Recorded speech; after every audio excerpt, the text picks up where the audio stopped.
I wrote a little song to remind you, Choice Hotels gets you more of the experiences you value. The Cambria Hotel's got it all. A rooftop bar, have a ball. Cocktails up here feel just right.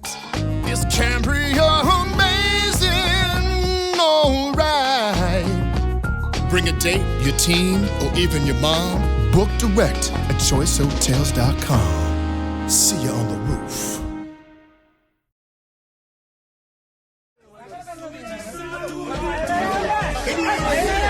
बहुत से पति सदमे में हैं नीले drum को लेकर। अक्सर हमने देखी है कि रेप पर राजनीति होती है। What if I tell you there's an active lobby that has infiltrated all online spaces, an industry with a darker side, where money plays a huge role. Information is twisted for the algorithm, but they claim to fight for men's rights. Men's rights activists are suddenly everywhere. They are functioning at full throttle.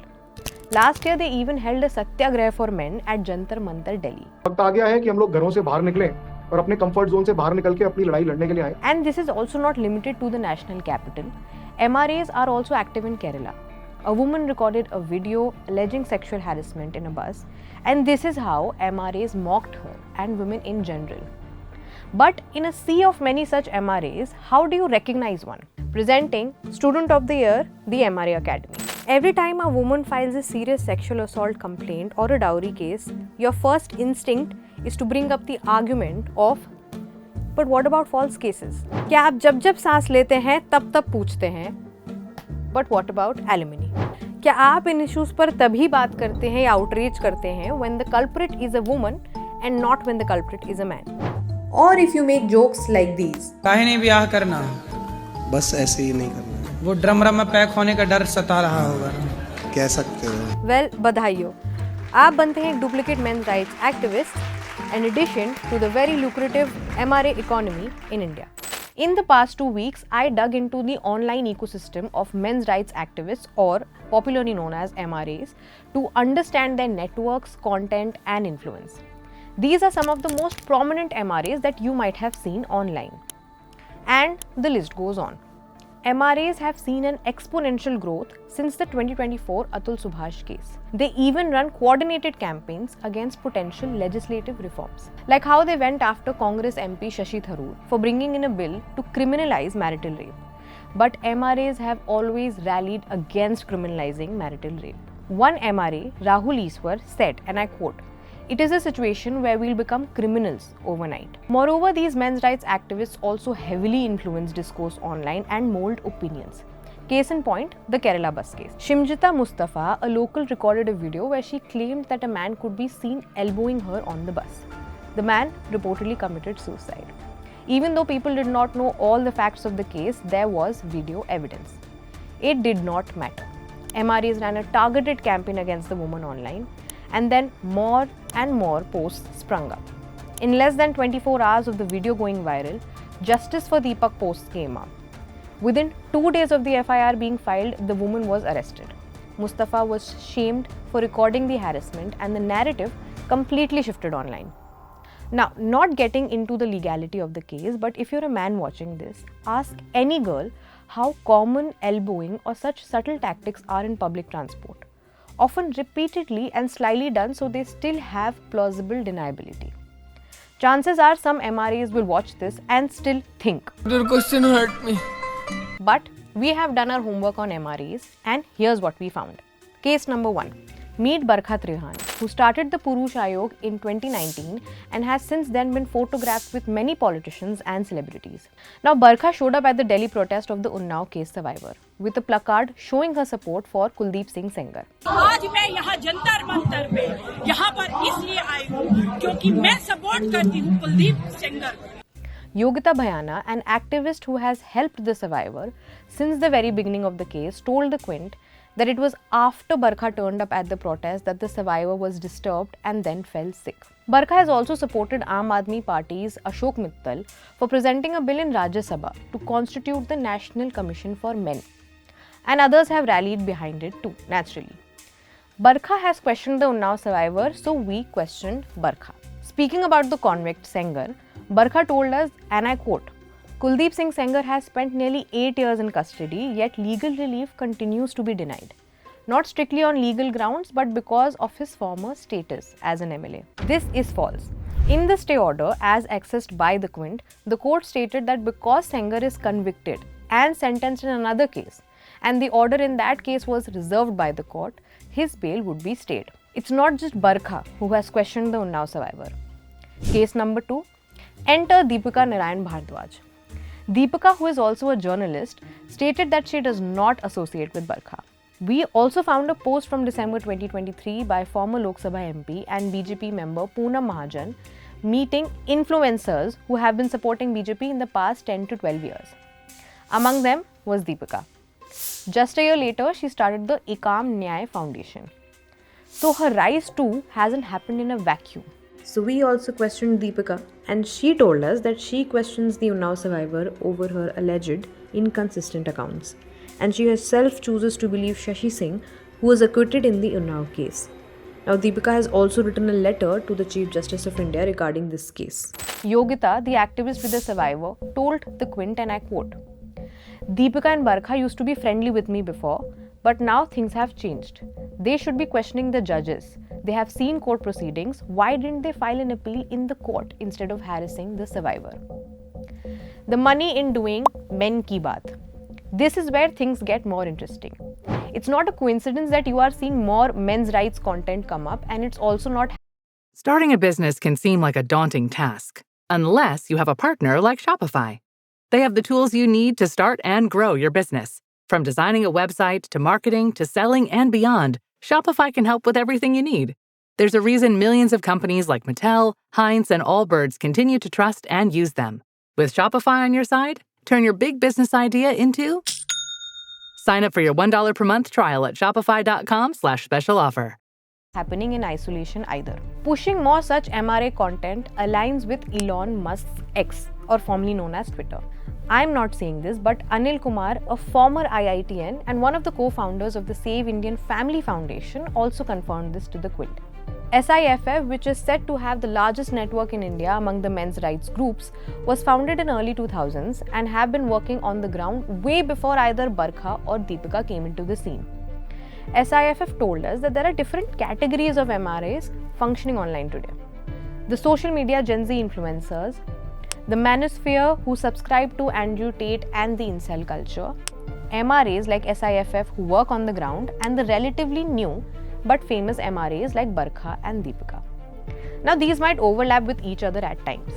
He also told us that MRAs faced censorship before, but things have changed ever since Elon Musk took over X. Side note, MRAs have also previously worshipped Musk.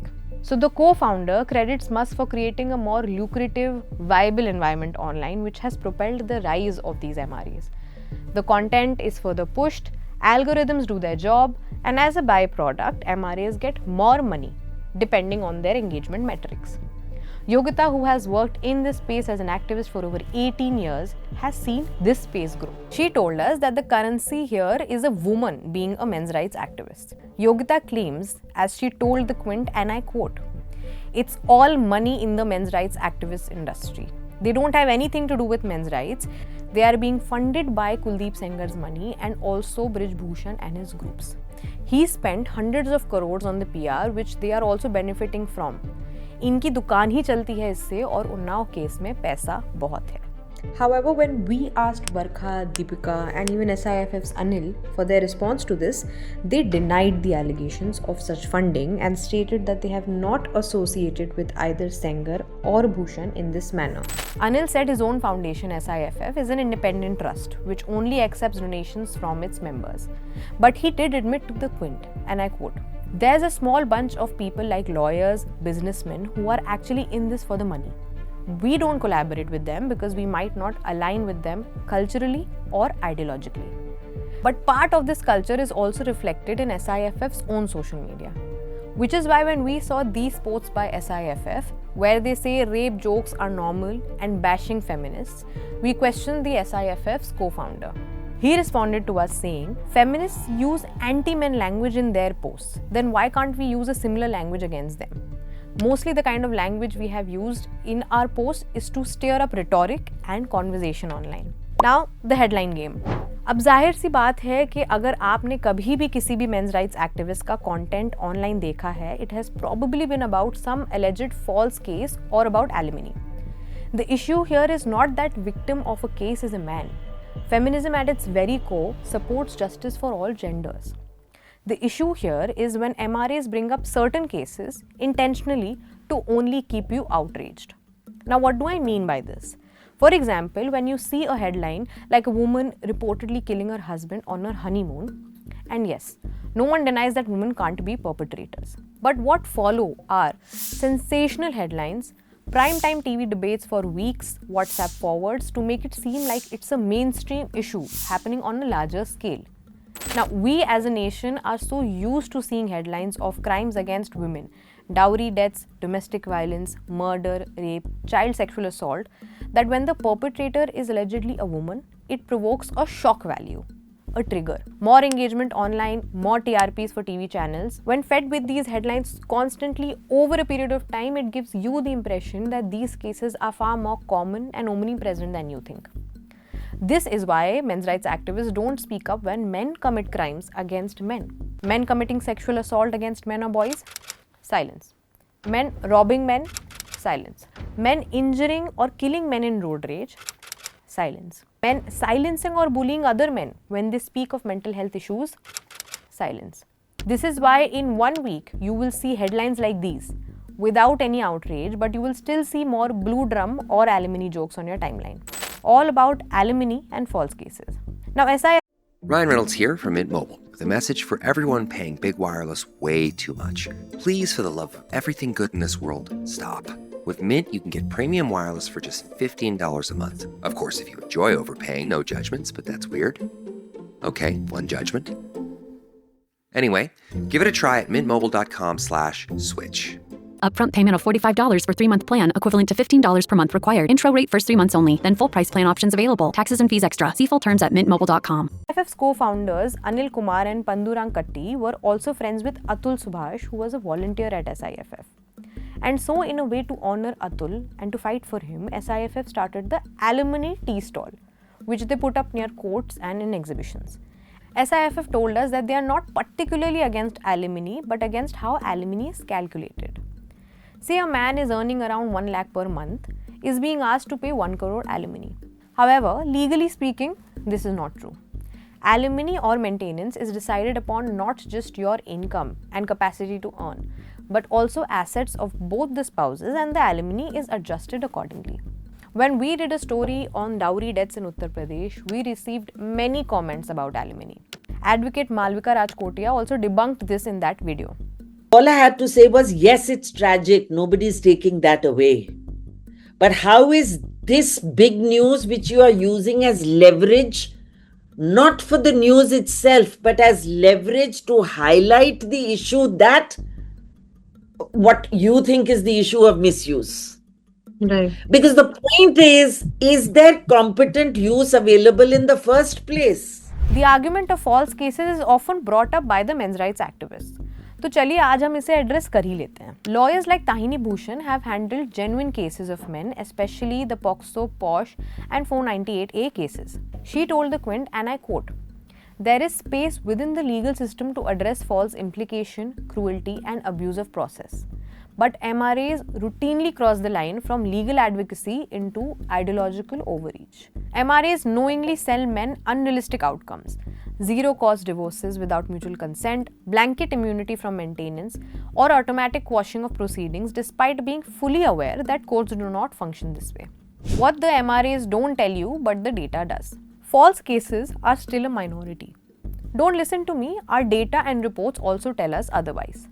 The National Crime Records Bureau, or the NCRB data from 2020 showed us that less than 8% of all cases under investigation for rape were found to be false. And not much has changed. In totality, in the last NCRB report of 2023, 4,48,211 cases of crimes against women were recorded across India. Out of these, around 37,598 cases were categorized as final report false. This means that roughly 8.3% of the crimes reported against women were filed as false cases. But there's a caveat here. Among these two, what the data doesn't include are several factors like survivors withdrawing their complaint after threats, or hostility during investigation, or if there's an out-of-court settlement, or women withdrawing complaints due to pressure, stigma, mental trauma, or inability to afford the case. But do you see men's rights activists talking about this? No.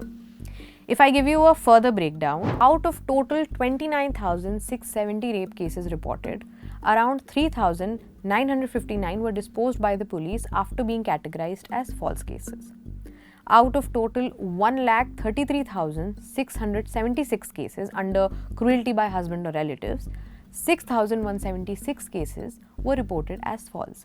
And out of 6,156 dowry deaths, 187 cases were reported as final report false.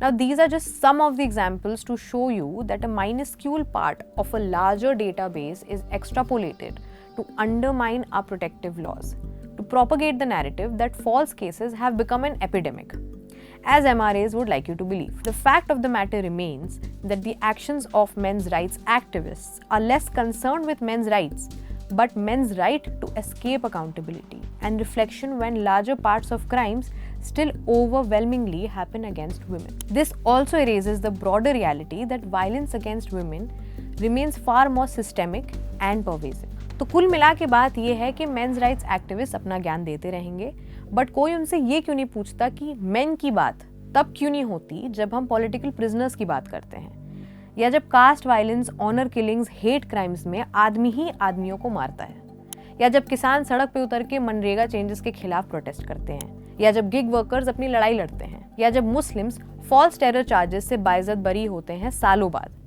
क्यों ये सब सवाल करने पर main की बात misogyny की बात बन जाती है एंड वुमेन मिसैंडर्स बुलाए जाते हैं।